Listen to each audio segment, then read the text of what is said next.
Welcome back to basics, where strength is born from simplicity. Meat, eggs, water, salt. That's it. That's it. That's enough.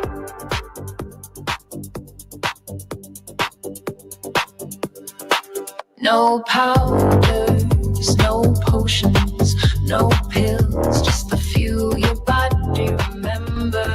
Steak sears truth into your cells. Egg yolks feed the brain like sunshine. Song carries a signal. Water moves the flame. You're not just surviving. You're healing. Fueled by simplicity, fueled by clarity. Meat in my veins, I remember.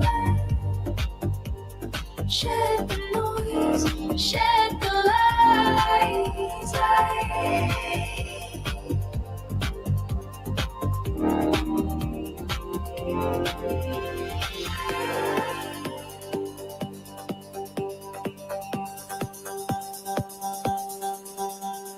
Do you know, red meat builds every cell in your body. Saturated fat powers your hormones. Every bite brings mitochondria to life. This is bioavailable truth. This is primal nutrition. This is how you rebuild. You've tried the superfoods, the green dust, the fiber traps. Still tired, still foggy, still inflamed. Meat doesn't lie, eggs don't gaslight. Water doesn't ask for loyalty points. So just works.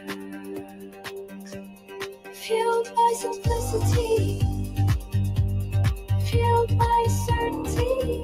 The plate is primal, the fire is eternal. Back to the source, back to the strength.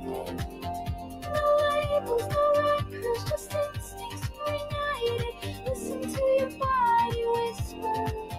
More stay, less stress.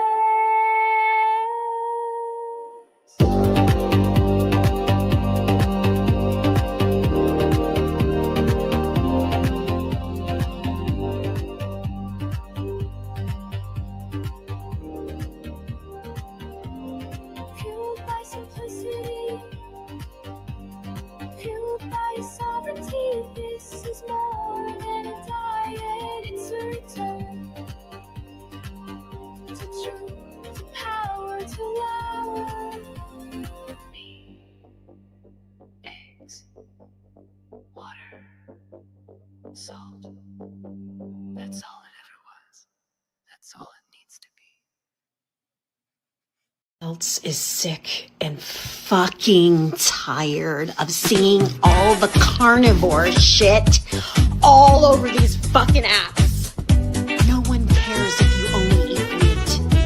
Every single one of you have to identify by carnivore fucking Connie, carnivore Ken, whatever the fuck your name is, and you add carnivore to the end of it on your fucking bio is fucking weird.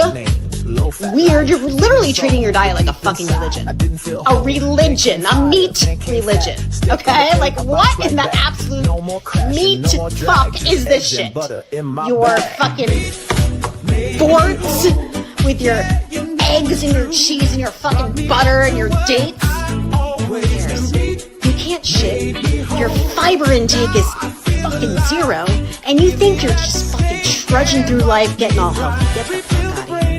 No one cares. Your meat fucking ass, your meat farts, your meat sweats. No one wants it. Well, it's Sunday. It is time. The meat of the matter is here. We are here. Peter's here. Mark's here.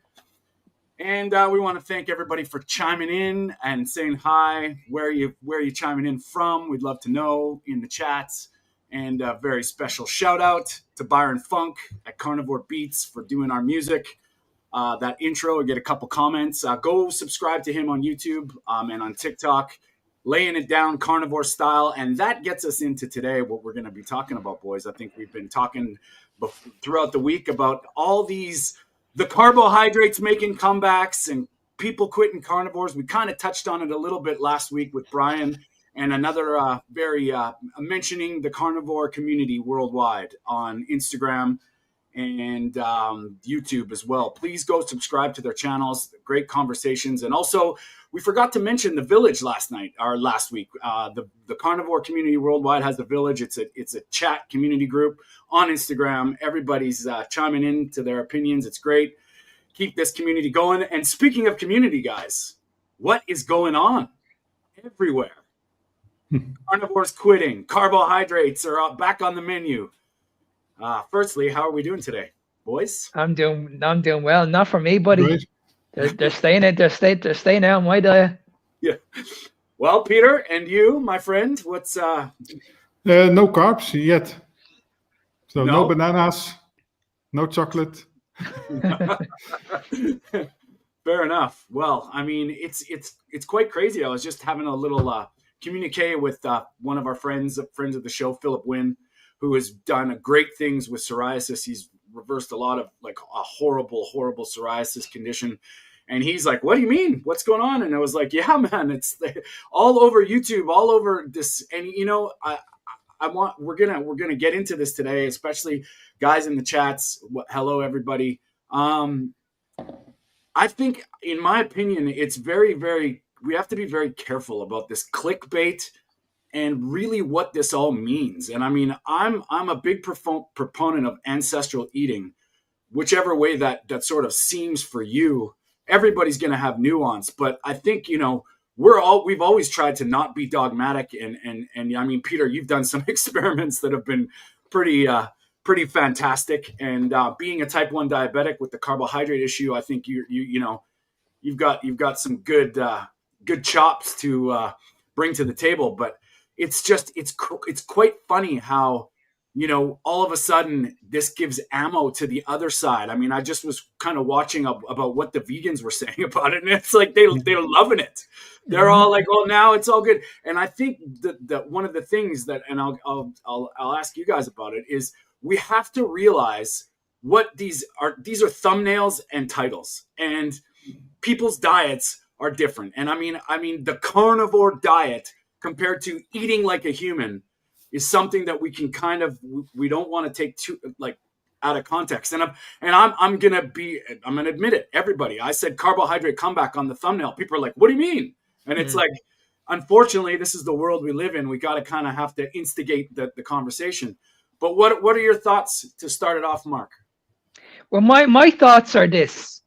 If I was speaking to these people, the question I would ask is, why are you adding them back in? That's simple as that. Because in my opinion, if you're adding them back in, you were never fully healed in the first place. That's my opinion. Now, if you're experimenting like what Peter's done or what other carnivores has done, then that's fine, because I've done it myself. Yeah. But for me, I'm never going to be a moderator. I'm always going to be an abstainer. That's the way we see it. You're either a moderator or you're an abstainer. I can't moderate these carbohydrates anymore. You know, I mean, I have friends in the carnivore community. Al Reeves is a good friend of mine. He's metabolically flexible. He can get away with eating carbohydrates. I can't eat, like, say, 30 or 50 grams of carbohydrates on a daily basis, because if I do, that's just going to set me off. It's going to send a signal to my brain. Sugar's coming here. It's going to light up my brain, and I'm just going to want more. So that's the first question I would ask. I would ask, okay, why are you adding these foods back in? Okay. And if they're saying, well, I struggle, I'm thinking about these foods all the time, well, that tells me you haven't got over your addiction problem. Yeah, that's it, simple. But if you're experimenting, that's completely different. Yeah, and Peter, going towards, like, you I don't know how much you want to divulge, but like you had a little episode this, like, getting out of the summertime. What happened to you? And just well, I can tell about that later maybe, but I totally recognize, first of all, what Mark said, that for a lot of people, and for me as well, to some degree, it's just dangerous to reintroduce carbohydrates, because you'll get addictive behaviors that get triggered again. For me, being a type 1 diabetic, that's a sort of safeguard, because I'll be confronted on a daily, hour-by-hour basis. Every time that I eat it, I'll get high blood sugars from it, or uncontrolled blood sugars, I have to say. Yeah. But yeah, in my opinion, it's all a bit of a storm in a glass of water, basically. On one side, on the other side, we're talking about influencers that should realize that they are sort of posing an example. So if they start to introduce carbohydrates because they are at a weight loss stall, or they have some thyroid marker that is slightly elevated, maybe even within range, but slightly on the high side, that sort of stuff, that they should be very clear about that they are just trying something, and it might even help them personally, but that they should realize that a lot of people get triggered by it. They will also do thyroid measurements, and if they are slightly on the upper or lower side, they'll start to think that they have the problem as well. That sort of things. Yeah. What did I want to say? Yeah, no, I lost it a little bit, but no. Let me get back to it. Can I? It causes a bit of dementia, apparently, but Too much sugar, Peter. What the hell is going on? Can I just add one more point, Tony, before you speak? The sugar diet. Where is it now? No doubt. Haven't heard from it in months. Yeah. You know what I mean? think- So that wasn't going to last, was it? Yeah, no doubt. So what I'm saying is, the people that are introducing the carbohydrates in, it's not going to last. Unless you're one of these people that you're burning it off. You're like a Paul Saladino. You have the lifestyle. You know what I mean? This shit is going to catch up on you eventually. It's just a matter of time. And I think what Jonathan is saying right now, what they're feeling is scaremongering. And I want to touch on that side of it is, full disclosure, I eat ice cream once in a while because I love it. And I'm able to now to enjoy a treat, but I'm under no preconception that it's good. I'm under no, I don't tell myself I need it. I think, I'm ultra aware. I'm intuitive. I was sugar addicted, and I have to navigate that with a very slippery slope. Like I have to be super, every time I do it, I have to see how I feel, how I sleep, how the next day goes. And I don't think, it's just a gateway to add sugar back in. This is just, I'm a human, and I have a treat once in a while, and I'm not perfectly strict carnivore. It's okay, but I'm not broadcasting the fact that I can do it, because it depends on your context. If someone's sugar addicted, this is disastrous. If someone's just starting this way of eating, and then all of a sudden somebody's giving them permission, because we all know we read headlines and we read titles. We don't go into the nuance. And I think that's where it's very dangerous with all this stuff, especially with my clients. I mean, they see these headlines and then they ask me, "Hey, is this okay now?" And it's like, well, it never was, and if we're looking at from an ancestral, proper human diet perspective, these things, and tying back into Jonathan's comment about scaremongering, look where this is coming from. Who's saying it? What's saying who's saying what? And if you're getting pushed into a position of allowance, like it's okay to, where are you sitting? And for all the people that are trying to figure themselves out, in my opinion, we need to get back to basics, build a foundation, get back to where you're metabolically and genetically predispositioned to be as a human. And then obviously we have a lot of distractions and a lot of things that we can open up and enjoy our lives within your own context. And I think that's the biggest thing. And all these people we're always put into these boxes where it's everybody's the same, and it's just not true. No. And and that's why. So now I remember what I wanted to say about this whole thing being a storm in a glass of water. But what most people don't realize is that we were already doing these things, most of us. And you say rightfully so, Tony, as a coach, you don't advertise broadly that you are eating the ice cream. Maybe you do it every week or whatever. I don't know. But once you tell those things, of course, people get the idea, I can do that as well. While they are in their first few months of carnivore, and that doesn't help them. Yeah.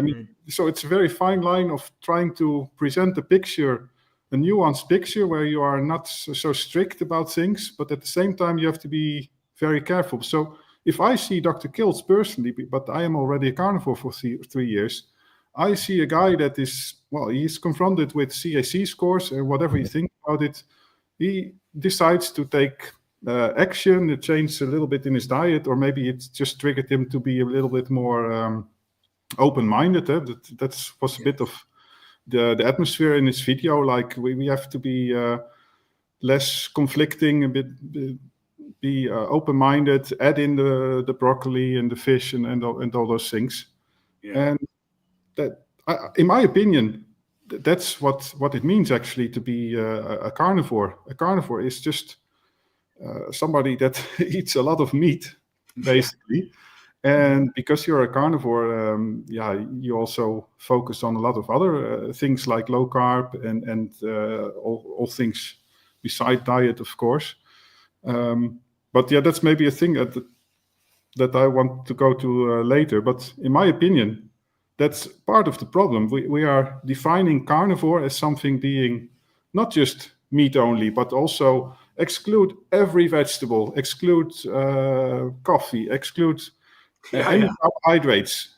So what about milk, by the way, and dairy, full of carbohydrates? But so it's confusing because carnivore. Well, I've been looking at the Instagram page of Hope Michelle. That's a person. She was quite critical about everything happening in the carnivore space recently. But one thing I agree with her on is that you should actually maybe define carnivore as sort of hyper carnivore. So all people are eating more than, say, 70-80% of meat. They are carnivores.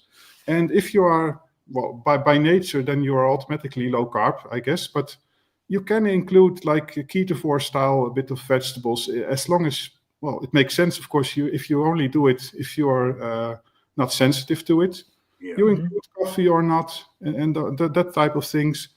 And all the rest, excluding those things, focusing on the autoimmune part and food intolerances, grounding, circadian rhythm, that's health optimization. That's nothing to do with carnivore, basically. Yeah. And fasting and OMAD. Who cares? Yeah. It's nice to talk about it, but it doesn't define carnivore, basically. Yeah, exactly. And I think that like the nuance, Peter, that you're touching on there is important, because if you think about it, like you said, that obligate hypercarnivore, if you look at that by definition, it's 70% of your calories or your food come from meat and fat of animals. Sure. That 30% would be based on where we're living, would be based on our season, based on availability, based on what nature is providing. And I think that's a very big part that people forget, that all this stuff is created by man cannot be better than what Mother Nature intended. It's just the way it is. I'm sorry, people want to yell at me all you want, but it's true. You know, if you were by the ocean, you would probably gravitate more to a seafood, like what you could catch and what you could find. I mean, I just had mussels last night. I'll tell you what, I don't need mussels again tomorrow. But if I was dying and starving and I had mussels available on the coastline, I would be using it as a survival food and you know, then looking for something else. But I mean, obviously, with all of our distractions and all this, I have a radar. As soon as people start talking about stuff, I just start backtracking to go, where would we be without it? Where would we be if you couldn't? Where would we be if you had to? Those questions are very, you know, they're serious questions that you have to ask yourself. And I think before you just start jumping down and saying blueberries are the best food ever, where would they have been? That's where it all comes down to. Like all these foods that they're saying that we should be eating. Like what benefits are we getting from these foods? Like what are we getting from these foods? You're only eating these foods because you're addicted. That's all it is, because you enjoy them. That's all it is. There's nothing else. There's no nutritional value in these foods whatsoever. They're not going to do anything for your body whatsoever. They're not going to give you any. You might get some energy out of them, but it's not going to last for long. Now, so you're not getting any benefits whatsoever. Now Victoria is saying some stuff, and we promised we would keep nothing off the table. And let's get controversial here. How do you guys in the chat feel about Dr. Kiltz? It, it makes Victoria sad. Victoria knows what she's talking about. She's been, she's the carnivore diet after age 40 on Facebook. Anybody who's that's a great Facebook group, and Victoria lays it down. And this is interesting. So how do you guys feel about this? Because this is what Victoria's saying. Kiltz is trying to backpedal, and she's going to ignore him. He's lost credibility. And that's a big statement because Dr. Kiltz has changed a lot of lives. Yep. And, what do you think about that, Peter? Yeah, well, so I was also curious. I read here in the comments as well that apparently he has also been adding in potatoes. Mm-hmm. So that's already, I didn't know that, but so I thought it was just a bit of broccoli. What to say about it? It just makes no sense. You present a certain way of living, certain ideas for I don't know how long he's doing it, 10 years probably. And when you introduce, when you tell something like this, that's a huge change. Mm. And, it makes no sense. Well, I think everybody's got to be I didn't buy into it. I saw all the titles, I saw all the headlines, and I was laughing to myself. Ken Berry talked with Kelly Hogan. I didn't even bother watching it because Kelly Hogan's not me. I know her story. I know what she's done. And whether she eats a potato or not, I don't really care. It's not something that I'm going to be drawn towards. I'm worried about the people that are just trapped into following somebody, and what they do. And I've always urged people that are new to this to follow somebody, pick somebody that's what I'm always saying to people who I work with. I'm like, oh, listen, because they're listening to all these influencers on social media. I'm like, okay, you just need to listen to me. You shouldn't be listening to anybody else. I'm telling you what you need to do. Yeah. But people will always say to me, oh, but this carnivore said this, and this carnivore said this, and this carnivore said I can take this. And I'm like, well, that's them. Yeah. You know what I mean? You need to go by what I'm going to say to you. We're working on you. We need to find the right solution for you. You need to understand that why you're coming to me in the first place. You have a food problem. You have a metabolic problem. So forget about what they're doing. And that's what I don't like. That's what I don't like about these influencers and Dr. Kiltz and what was the other lady's name? Kelly Hogan. Yeah, I mean, we've been listening to these people for ages, and they've given us all the information. I'm a big, massive fan of Dr. Kiltz. Huge fan. I still am, to be honest. Yeah. But his credibility has gone down a little bit because he was the one that I fell in love with. He was telling me all about carnivore. He taught me everything about infertility and endometriosis and fibromyalgia. So I learned an awful lot off this guy. Yeah. So I owe pretty much my coaching business to this guy because I've learned an awful lot of him. You know what, that Mark, you said that something great because I was a Paul Saladino fan. Paul Saladino was the one that kind of drove me to the mechanisms, to the science. And then, that led me to Bart Kay. And then I started getting, I read Ben Bickman's book. I learned about the science and the biochemistry and the physiology. But when he went to Africa, came back eating honey and fruit, I was like, this is not me. But I was at the point where I could start to, think for myself. And it was great introduction. I read his book, was great, The Carnivore Code. And then now it's gone this way. That's him. That's what he does. And I agree with almost everything Paul Saladino says for him. But when he starts talking about you should, that's when I'm like, okay. Well, that's the problem. Well, I recommend everybody to watch the video of Kerry Mann. Probably many have already seen it, but he made a comparison of being Paul Saladino, a Ferrari car. Yeah. And you put in a lot of petrol.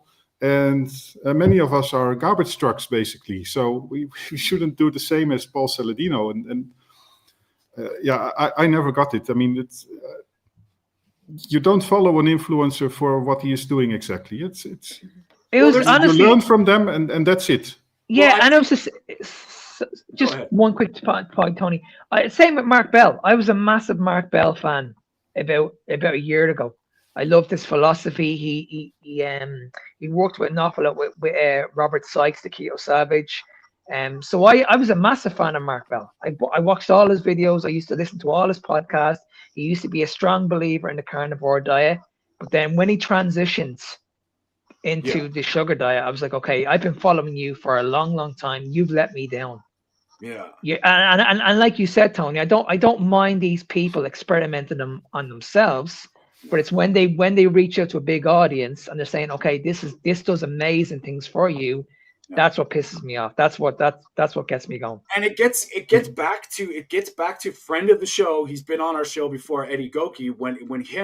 He's sort of like the Bart K side of things. And I hate saying camp because we don't like to be dogmatic, but it's that contraindicated word. So contraindicated means what would be most likely? Where would that take us? And I think a lot of the stuff that the people that I follow for the science compared to the people that I follow for the personality or the influence, even our show, like, I mean, what we're doing, we're trying to give our opinions. We're not doctors. We're not scientists. We're trying to just provide 3 different outlooks on some things that happen. And, I don't expect everybody to agree with me 100%, but I really try and stay, with a wide angle lens and look at everything. And you can just see this momentum. Then it starts, and I mean, hey, conversation. All the people will, for instance, we'll look at the carnivore community. Jonathan's a big part of it. Mark, you're a big part of it. I've been around. Peter's been around it. We've all got different ways. And some of us agree with some things, and some people do other things that aren't what Mark does. But it doesn't mean where someone's coming in, for instance, to help, Mark's going to coach them, or I'm going to coach them, or Peter's going to help them with diabetes. That's their story, and they have to find out for themselves. And I think that's what this snowball effect is. We look at these people as arguably heroes, like what would happen if Sean Baker tomorrow said, hey, I'm bringing back in ice cream. And I don't mean ice cream. I mean, like, I've just decided to eat Breyer's chocolate ice cream. Yeah, well, you mentioned Sean Baker, and just imagine how far it goes. The fear mongering and the wrong perception. Sean Baker had some constipation while being on holiday because he started to eat a little bit of vegetables in the restaurants, and above all, a lot of French cheese. And I think a lot of us know that if you eat like half a pound of cheese on a day and you don't add in fibers, so that's one benefit of fiber, is that it will help to get rid of things like cheese. If you don't have it, cheese on itself is constipating. And I don't know, Sean Baker probably had like a weak problem of constipation or so. Yeah. But then you look on Instagram pages like this, the one of Hope Michelle, and I have nothing against her. So I actually agree also with a lot of things that she says, but she still also picks out the story of Sean Baker. Yeah. And I think she realizes the actual situation, but people read this and it gets blown up. And it's just like the time that Sean Baker did this experiment for 2 weeks of eating fruit. And also there, you saw it everywhere on Instagram. And I mean, I try experimenting. I'm not afraid of vegetables anymore. Like, I mean, I know what they do. They don't really, I don't even consider them food. I just consider them like, if I'm at my mom's house, I'll have a bit of salad. I don't really, it's nothing to me. It doesn't matter. I just do what I do 95% of the time. And I try to navigate my space according to it. And I'm not afraid of fruit, but it does nothing for me. I don't eat it and go, oh my God, I miss it. That's, I ate an apple off a tree this year, and I thought, oh, I haven't done this for years, and I didn't enjoy it. I took a couple bites and I was like, I'm over it. It does nothing. So only Mark is a real carnivore still among us, or yeah. The only thing that Mark's a closet pan eater. He's gonna eat the pan soon. And that's how he gets his iron. No, but I was like you guys. As I said, I have experimented, but it just doesn't work for me anymore. Yeah, like, you know what I mean. Like, for me, I always struggled with my food. And now I understand why I struggled with my food, because I had a major addiction, and I didn't realize it, and I'm not going back to that. And if you before we get into the video that Peter chose for this week, I think it's the top 5 reasons people quit carnivore. We'll chat about that. I just wanted to touch on that point, Mark, too, because there's a Canadian geneticist. His name's Dr. Michael Rose, and he hear me out. It's not humans, but it's fruit flies. And because he can test generations of fruit flies, thousands of generations in a small amount of time, what he found is sort of like his whole, I'm going to sum it all up for you really quick, was the older you get, the closer you get to a species-specific diet gets more and more important. So basically, the flies that sort of deviated from their own diet didn't last as long. But there was a point, if you get back to what you're supposed to be eating, you live longer. And that's the long-winded part of it. And you see frailty, osteoporosis, age, people aging very quickly. I think there's that window that we get stuck in. Something that a 23-year-old can get away with is not going to be the same thing for a 65-year-old. So I think that's something we all have to realize is what the body needs. I think we can all agree is meat and fat, and the rest is very, very subjective and nuanced for sure. Just in the meantime, I'm curious if Rick ever ate half a pound of cheese. He never had constipation. But...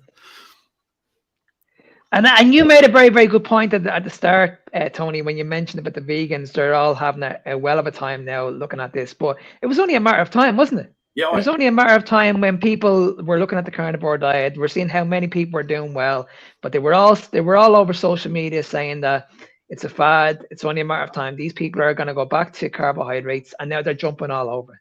They're jumping all over it at the moment. Yeah, and you know, it's like if a carnivore dies, it's the diet. You know, if a vegan goes frail, withers away, and melts away to nothing, well, they were broken. And that's kind of funny how that works, right? It's crazy, isn't it? Yeah. Crazy. Do you guys want to, we'll get into this video. I'm going to share my screen, so bear with us, guys. We're trying some new technical advancement here on the Meat of the Matter. And I'm going to try and see what we can do here. I got that. Okay, let's open it up. How's that looking? Good. Okay, let's play this. And you guys, if you want me to stop it, you just let me know, okay? I'm seeing videos everywhere online, people talking about why people are quitting the carnivore diet. I actually did a reel about this not long ago, and I had a whole bunch of people tell me I was crazy because no one's quitting the carnivore diet. And now suddenly here we are a few weeks later, and a whole bunch of people have released videos talking about people quitting the carnivore diet and wondering why. Today I'm going to tell you the top 5 reasons I think people are quitting the carnivore diet and why I'm really encouraging them to reconsider. Let's dive into it today on Chris Cookin' Nashville. That's what we need, guys. Yeah.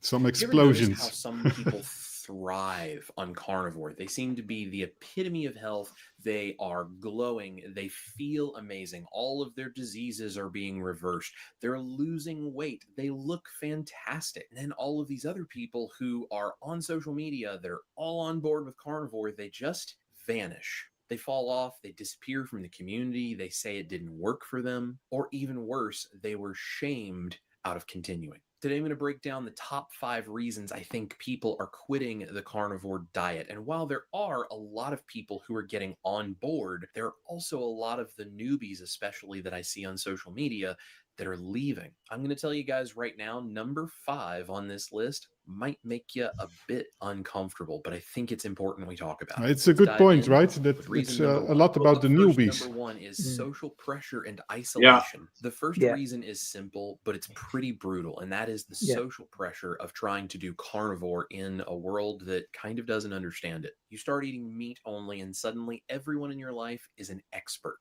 Your parents are worried about cholesterol. Your friends all think you've joined a cult. Your doctor tells you that's not sustainable or healthy. Every dinner, every family meeting, every lunch at work, all of it puts extra pressure on you as the weird one. And unfortunately, every conversation about food can turn into... Okay, yeah. Well, he makes a very, very good point, because that's basically where I see. When you get into the carnivore lifestyle, everybody's looking at you and saying that you're a weirdo. Yeah. You're just a weirdo. I mean, we've all seen it, man. You eat McDonald's, chips, Doritos. Every single one of us, I'm sure in the chats, has had that too. It's like, oh, you're going to kill yourself. What? Yeah. But isn't it amazing? They're concerned about you eating this way, but they didn't give a shit about you when you were you were sick or you were struggling. They didn't give a shit. They didn't give a shit at all. And every one of us, oh, come on, Peter, you're type 1 diabetic. You can have one cupcake. Just have one. Just have a Yeah, piece well, of cake. mostly it's the other way around. And a lot of type 1 diabetics complain about it, like, oh, you can't eat sugar. And then they start to revolt, and they actually start to eat a lot of sugar out of activism. But That's a good yeah, I guess that Right. for some people, social pressure lasts very long. For me, it was like after half or 1 year, I just realized, like, oh, it's not necessary. I don't need to eat a birthday cake. I can eat even raw meat in some occasions, and that sort of things. But yeah, maybe you have to be a little bit crazy for that type of things. But yeah, and maybe also for a lot of people, certain things are important, right? So the FOMO aspect of being able to participate in the social gatherings in the normal way. Yeah. No, for sure. I mean, I think that's a big part of it. So we're going to get into I'm just going to try and go to the point number 2 to see. Hold on one second, guys. Point number 2. Here's Yeah, a by big the way, that's also what Lisa Wiedemann talked about in her video. Yeah. Was one of the arguments that she mentioned, like, yeah, food is also part of our social. how to say it? Yeah, social aspects right, and all yes. the celebration type of stuff. For sure. All right. Reason number 2. Health. Reason number 2 is lack of guidance and misinformation. The second and perhaps most frustrating reason that I see people leaving carnivore is because of the lack of guidance or assistance and misinformation, which just compiles with that to make it so much worse. When people start carnivore, they run into a lot of different voices. Eat organs, don't eat organs. Add dairy, don't add dairy. Too much protein, not enough. Okay, let's touch with that, because that's a big one. Mark and I feel a lot. You know, and this comes down to getting help and hiring a coach. I mean, you're spending. I make this analogy a lot of times with my clients is how much is a Starbucks banana bread and a muffin and a venti triple calf latte oat milk special planted whatever the hell you're drinking is. That's what you don't need that. And when you get guidance, it helps you stay grounded. And you spoke about it before, Marcus. There's so much out there. How do you navigate? I say this every single time when I bring somebody on board with me. You're not listening to anybody else apart from me. Yeah. That's it. You're coming to see me because you know I can help you. I do not want to hear about any other carnivore on YouTube or keto or anything like that. I don't want to hear it. You're coming to see me. Trust me for 3 months. If you don't get the results after 3 months, then you can talk to me about whatever you like. But if you're getting the results, that's all that matters. Yeah. Simple.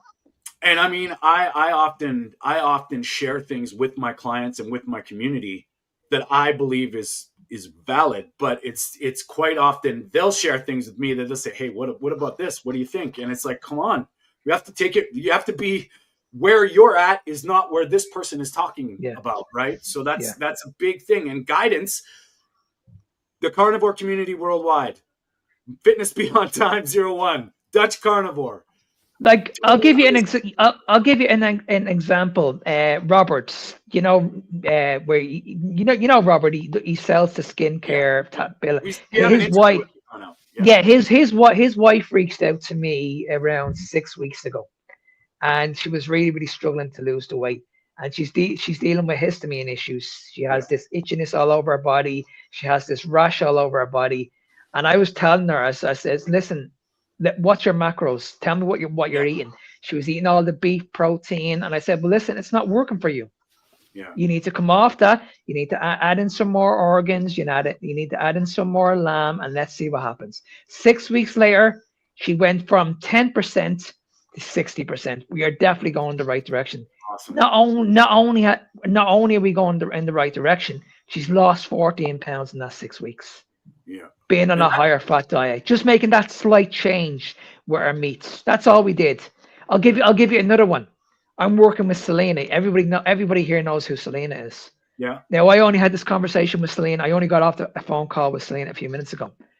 She's going through lipotoxicity at the moment. Now I'm convinced she is. Now, when you go through this issue, Everybody says that you need to be on a high fat diet on carnivore. It's going to work amazingly for everybody. No, it's not.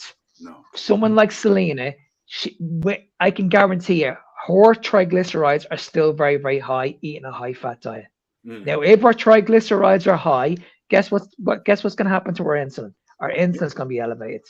Okay. Now, if she's having this fat around her organs, especially the pancreas, guess what's going to happen? This is going to lead to fucking fatty liver disease. Yeah. So this myth about high fat that works for everybody is complete and utter rubbish. I have Selena on a high protein diet. Yeah. And that's how she's losing the body fat. Okay. And she's losing the body fat consistently. Yeah. You know what I mean? So what I'm saying is, if you're taking on a coach, you need to trust that coach. Yeah. Go all in and don't listen to anybody else. And Jonathan made a good point here. Like, just put your ego aside. You know what? There's a lot of people out there that know what they're talking about. And a lot of people have different ideas that might resonate with you. And, you know, with me and the people that I'm coaching, they're putting their trust in me. And that's because they've liked what they've seen. And, you know, I've had results that have been, you know, I'm really battling right now my medical system thing. I mean, I've been seeing a lot of crap lately that's really pissing me off, and it's really hard to know how it's really hard to know that, you know, people can heal. They just are getting the wrong information, and they're doing the wrong things to give their body a chance. And sometimes it's not easy. And it's that time and that guidance. Mark, you're an experience. You've done this a long time. Peter, the same thing. People have done this for numerous years that have changed and adapted. And, you know, it's really important to be able to understand that just starting out and giving yourself 2 weeks because somebody on TikTok is telling you, just do this for 2 weeks and see what happens. That's not the point. It's not going to do anything for the long term. Just trying. I'll give you another one, Tony. I was on TikTok last night, and the first video that came up was this young girl. She's only 16 years of age. She's going for surgery for endometriosis at the moment, and our parents were concerned about her, and they were asking for advice. And I just sent this woman a quick message, and I just said, "Listen, get your daughter onto me. Just get her onto me, because I know I can help her." I got rinsed on social media, so I was like, "Okay, what do I do here? I'm not gonna have these conversations." So I just made up a little reel this morning of 2 people that I've worked with, and I've actually spoke to someone in the carnivore space. That's all I did. Put it up on social media, tag these people in it. Haven't heard a word from them since. No, of course not. Haven't heard a word. And like I'm saying, like, do you not understand? There's the evidence in front of you. Like, what other evidence do you want? Yeah. Like, it's right in front of you. At least have the decency to come back to me and say, well, maybe you were right. Maybe I was wrong. But you won't get that because they're absolutely convinced that the mainstream media is right and these people are just lucky. And that's what really pisses me off. And it's not just 2 people that I've helped, Jordan, endometriosis. I've had endless people with fibromyalgia, PCOS. Well, you know what I mean? I've had women that struggle to conceive and have a baby. Yeah. I mean, you can't keep on telling me that I'm lucky. When are you gonna get back to me and saying, well, maybe this guy actually knows what he's talking about. Maybe I might actually reach out and have a conversation with him and at least hear what he has to say. Yeah. And I mean, it's so much nuance, but yet a lot of the stuff is waking people up to the fact that the systems are not on your side. We know that full on. If you think these experts telling you seed oils are okay, give your head a shake. Like, I'm sorry, but there is nothing in history, nothing in science that points to these things being healthy. It's all smoke and mirrors, and it's all bullshit. And I'm sorry, but that's the truth. If you can get away with it, that's one thing, but they are unnecessary in the human body. They have never been there. This is not what God and Mother Nature intended. So all you clap-trapping people that think they're okay or they're just, you can tolerate them, that's not the point. The point is they're doing damage, and they will do damage, and eventually, you know, they're poison. So let's get back to the video. Let's go to the third reason. And this one's kind of interesting. Hold on 1 second, boys. Give me 2 seconds. There we go. Reason number 3, the adaptation funk. Number 3 is the adaptation period, which I'm calling the adaptation funk. And it can be, to say the least, a little funky for some people. You know the phase I'm talking about. The headaches, the fatigue, the dehydration, the muscle cramps, the weird gut issues, all of the stuff that makes you go, what is happening to my body? This can result in things like brain fog, really intense cravings, and all sorts of stuff that we have no skill set already developed to know how to handle. People hit this wall and they think, something is wrong with me. Carnivore must be a bad idea for my body. The truth is they're detoxing from things like years of bad eating, heavy carb hits, really high. So And see, that's Yeah. a big thing as well, because people don't Yeah. get that. The Yeah. detox, what they're going through, the symptoms at the very, very beginning, they don't like it. yeah. And I mean, that's something that I think is underestimated. When they're saying adaptation, we assume it's 2 weeks. We say, oh, you're going to get fat adapted and Yeah, you're well- going to go into ketosis. And it's not 2 weeks. Your body. Even worse. I mean, it's when we are adapted that it can still occur. Like Of 1 or course. 2 years in, you can eat a little bit of carbohydrates and get adaptation effects the other way around. And I've I've experienced it. I mean, it can take weeks, maybe even 1 or 2 months.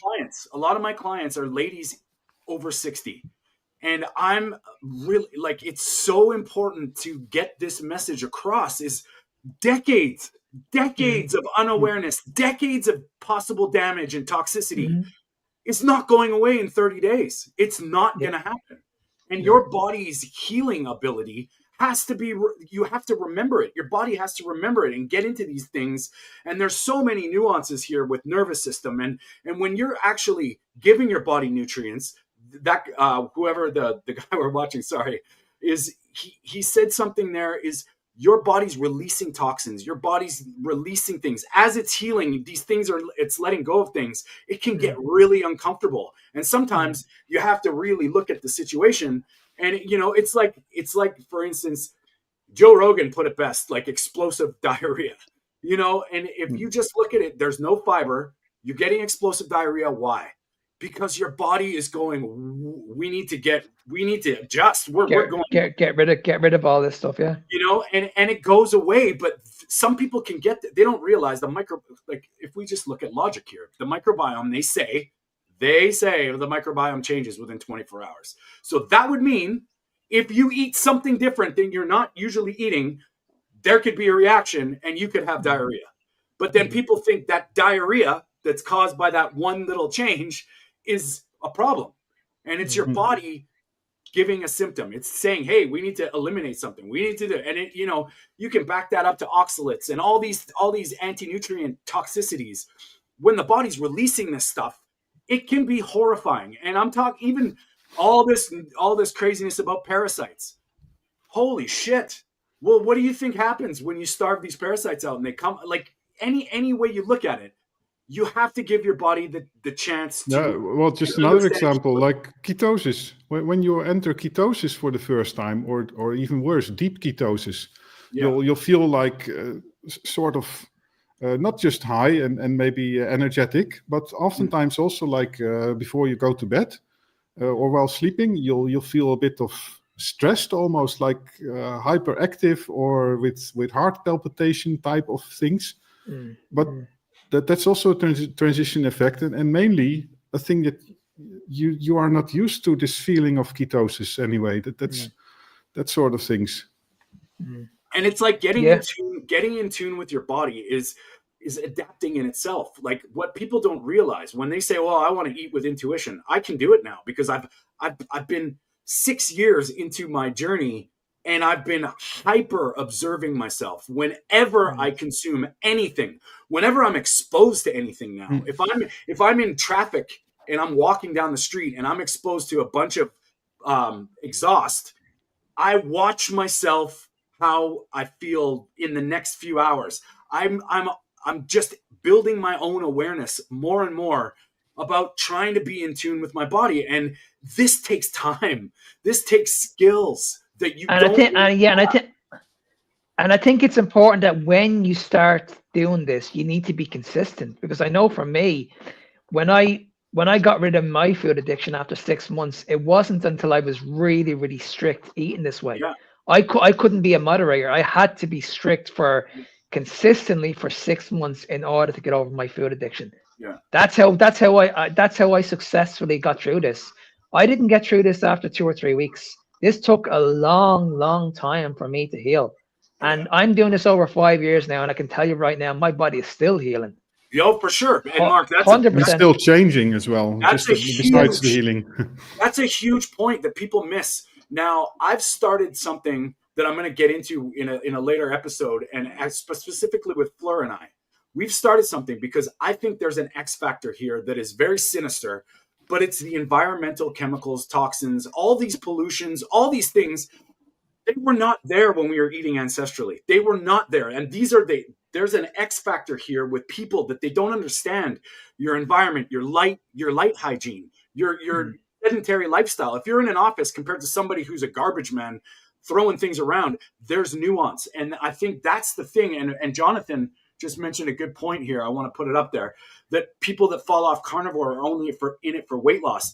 I actually see that because people don't understand the big picture. And when you get that carnivore clarity that I know a lot of us in the comments, we all have, it becomes way more than weight loss. And I'll tell you, every single one of my clients starts out that's come to me for weight loss.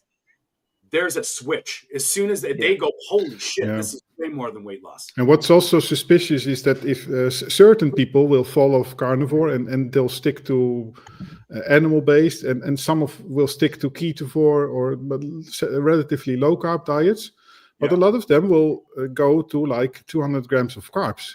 And that's a big red flag as well, because usually if you have transitioned well enough into the carnivore diet, you've experienced so much, you've learned so much that a lot of it, you won't throw it away anymore. Yeah. So usually, I mean, in a way, I could imagine that if, for some reason, I mean, it probably won't happen, that I would eat some vegetables in the future. But I would never go back to a high-carb diet, that's for sure. No. Yeah. I mean, maybe under certain circumstances, a vegetable, yes.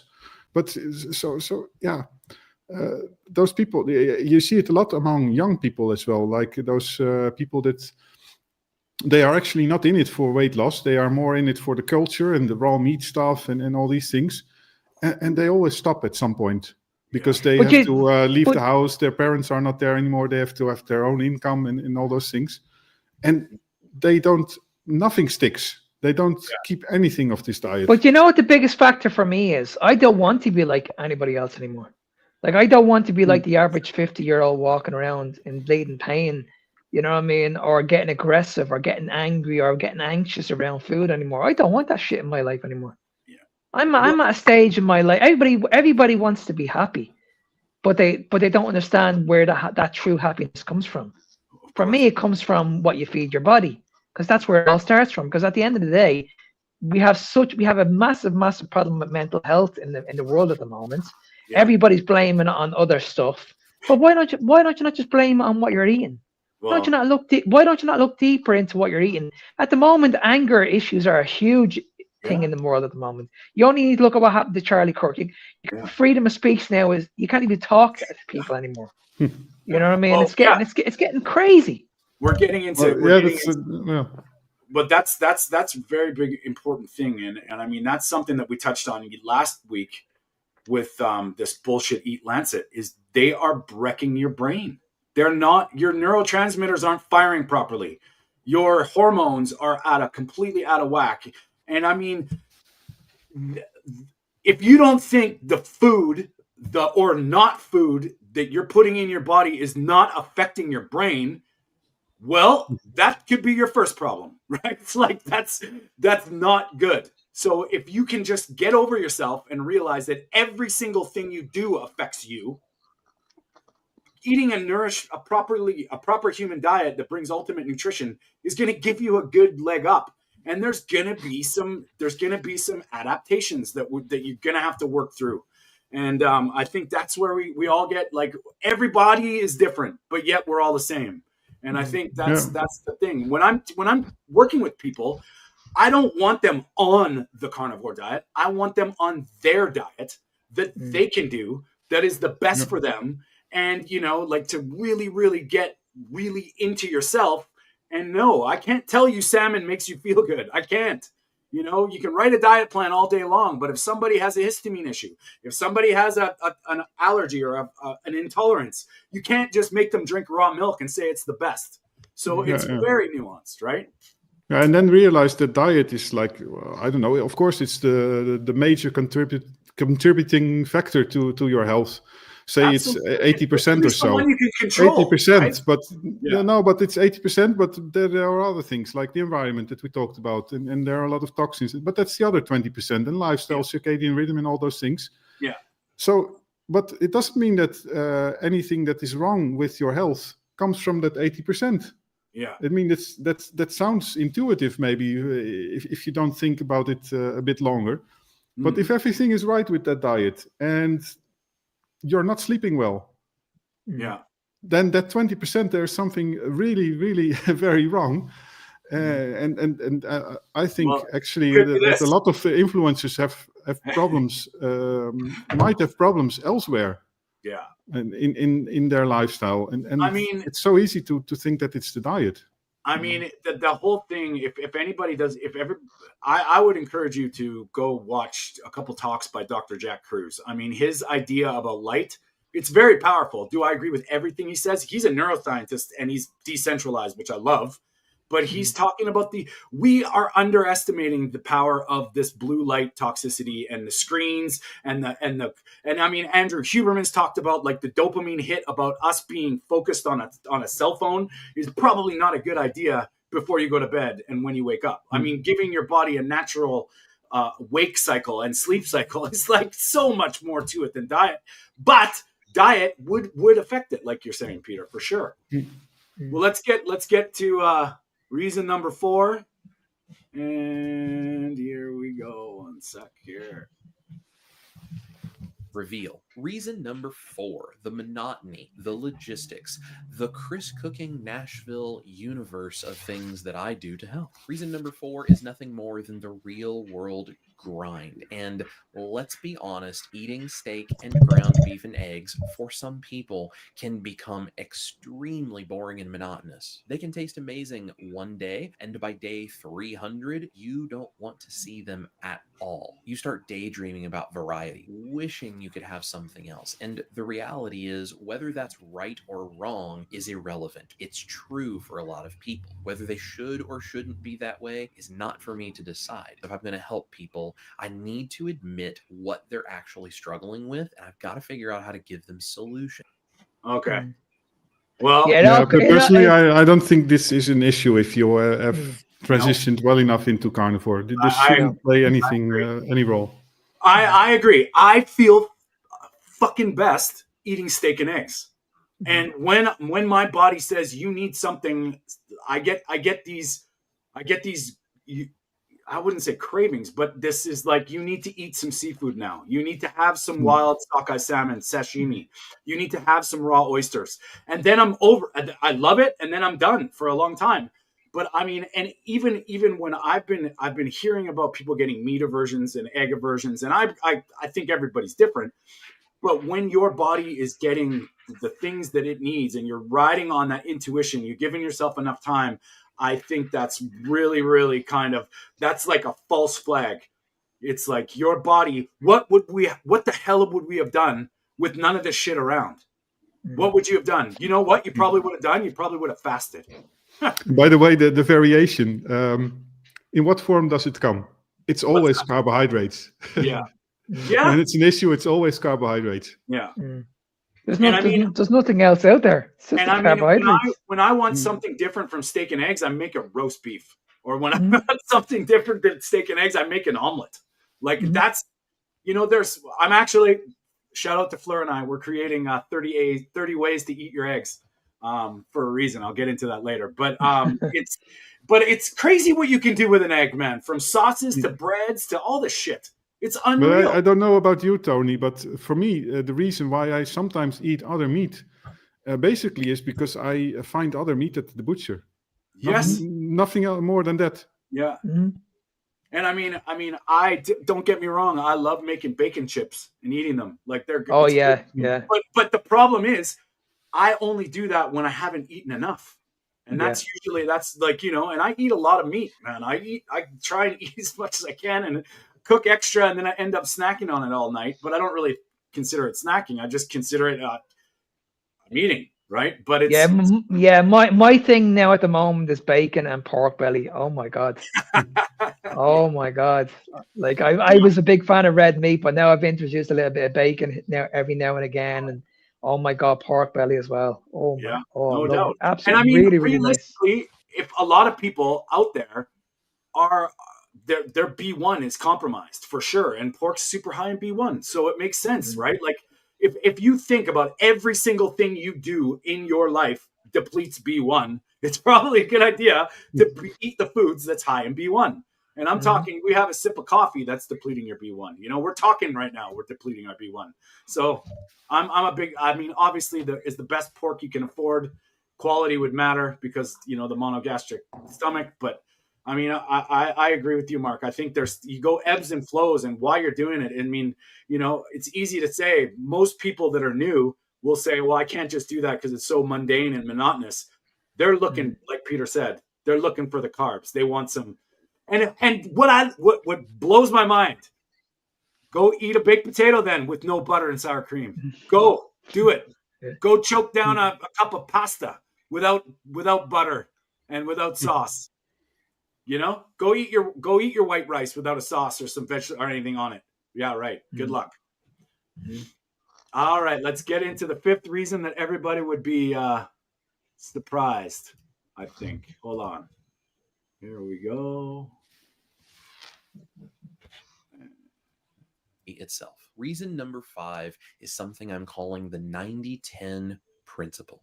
This one is inspired by my love of magic from when I was growing up. There's this principle magicians talk about where when a magic trick is performed, if someone is fooled by 90% of the trick, but they see one little move and maybe 10% of that trick, they know how it's done, they discount it and they say, I know how it's done, I wasn't fooled. Even though 90%, they can't actually figure out what was being done.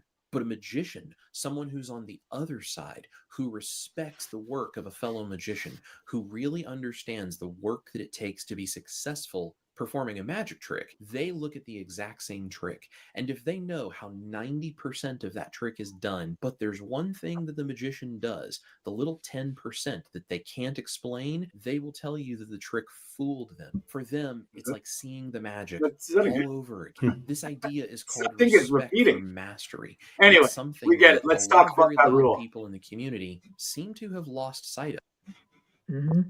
Yeah, in two ways, actually, this plays a role. So first in being positive or negative. So if you negatively focus on that 10%, but also the fact that that 10% simply distracts you. So even if you don't have a negative opinion about it. And I always think about during university lectures, there was always this one student, the teacher was talking about maths, and then 10 minutes later, he would raise his finger and say like, but sir, there is a minus sign missing over there. So there's an entire story. And then the entire lecture hall has to hear about this silly detail. Yeah. Well, coming from a sugar addicted person, Mark, how do you feel about the 80-20, 90-10, whatever? I only put a video up yesterday, I think, about this, and yeah, no, for me, I couldn't go back to it. I'm just not going to be a moderator. It's just it's impacted my life too much, and honestly, I envy people that can do it. Yeah, like I do. There's a lot of people out there that I have good friends of mine that can eat like 50 grams of carbohydrates, and I'd be looking at them, and I'm like, how can you do this? Like, it's just like putting a piece of chocolate in front of you and just saying, okay, eat one piece, but you're not allowed to eat the bar. Yeah, right. Like, it's not going to happen. And they're even telling you this, like the Lay's potato chips, and that's like, I bet you just can't eat one. Think about that. What the hell does that mean? That means, you dummy, you're gonna be. It's like buy the bag, man, and then they'll fool you with serving sizes about like, oh, all this is in 3 chips. Good luck, right? Like you got to be kidding me. So I think but I think Chris is right here, right? That if there's an influencer that starts to eat a little bit of broccoli, that's 10%. Yeah. And we shouldn't focus on that so much and think like they stopped with carnivore, basically. I mean, I think that's a really good point. I think that's very true. And I mean, everybody's got their nuances. And I mean, like you just have to look at oxalates. We know they exist. We know they can be a very serious issue for some people. Some people have a higher tolerance, or they may not be experiencing the same kind of thing. And, it's anti-nutrients are there in plants too. So everybody's saying, oh, the broccoli doesn't love you back, people. Like, you may enjoy it, but it does not. And if you're eating your vegetables for all the nutrient density, well, your gut's probably got another thing coming. Not to mention, the older you get, the worse your gut and the worse you've been consuming grains and all the crap that we've been force-fed. That's going to put you in a different context. And I'm sorry, but you have to realize what's possible. And I think a lot of people focused on everybody being the same. And it's like our living standards, our environments, our circadian rhythms are all different, and they're all being influenced in certain ways. That summer squash may be Peter's poison, Mark's pleasure, and my pain. And that's, the truth of it, right? Well, boys, I think we had a good one today. I think I want to say thanks to all the people that are in the comments. Guys, we really appreciate you being here. We're trying to get this message across, spread out. We are not quitting carnivore. I am not including carbohydrates as a necessity or a rule. We're going to keep up trying to push this message. Mark's going to be fighting tooth and nail on social media. Peter preaching his beautiful type 1 diabetes help and advice. Yeah, type 1 diabetics have a carb issue as well, because I actually talked about it today in the video. They find excuses as well to introduce a lot of carbs. Yeah, good. Well, boys, Mark, any final thoughts? Where can people find you? And let everybody know. No, just again, guys, thanks for listening. And if anybody wants to reach out to me, just I'm on social media at fitnessbeyondtime01. And if you'd like to send me an email, you can send me an email at nsmark93@gmail.com. All right, Peter. I will be the Dutch carnivore for a bit longer still. So, and you find me on TikTok, Instagram, and YouTube. On YouTube, I'm also making some English stuff. I hope to put some more type 1 diabetic content out in English. And you can reach me at realdutchcarnivore@gmail.com. I love your Dutch videos, buddy. I try and pick up try and understand it, and I keep wanting to write them down so I can ask you what this means. But it's pretty cool. Well, with English translation, they can be fun, right? Peter, you put up a video the other day, and I swear to God, I thought I was watching porn. I swear to. Did you see that video, Tony? No. Yeah, everybody wants to see that. Let's. Peter, you need to send that onto Tony after this. Holy shit! I was watching it and I was like, "This is porn. This is." I'm not joking with you. Watch it. It's unbelievable. Yeah, let's just say even the music in the background. I was like, "Oh my God, I'm getting this." This is doing something. This is doing something for me, buddy. Well, we've got something better than eggplants and vegan eggplants. Let's summarize it. Like Anybody who's struggling with their libido, just watch Peter's video. Watch Peter.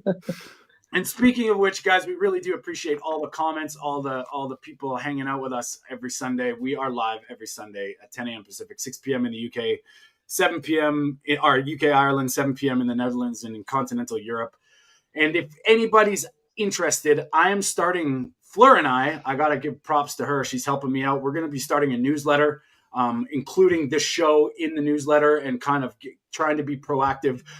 just for the record, we're trying to get our shit together technically. Mark, Peter, and I are trying to find a way to kind of maximize our stuff. We've been doing this for a little bit, and we do, all of you guys that are helping us out, being here, we really appreciate it. But we're going to try and up the ante with production value. So please keep up. Thank you. We will see you next week. And if anybody's interested in my newsletter or the stuff that I'm coming, I think I'm going to be doing a challenge coming up soon. I'll probably mention it next week. It's kind of a 21-day reset kind of thing. You can find me at TonyStewartCoaching.com.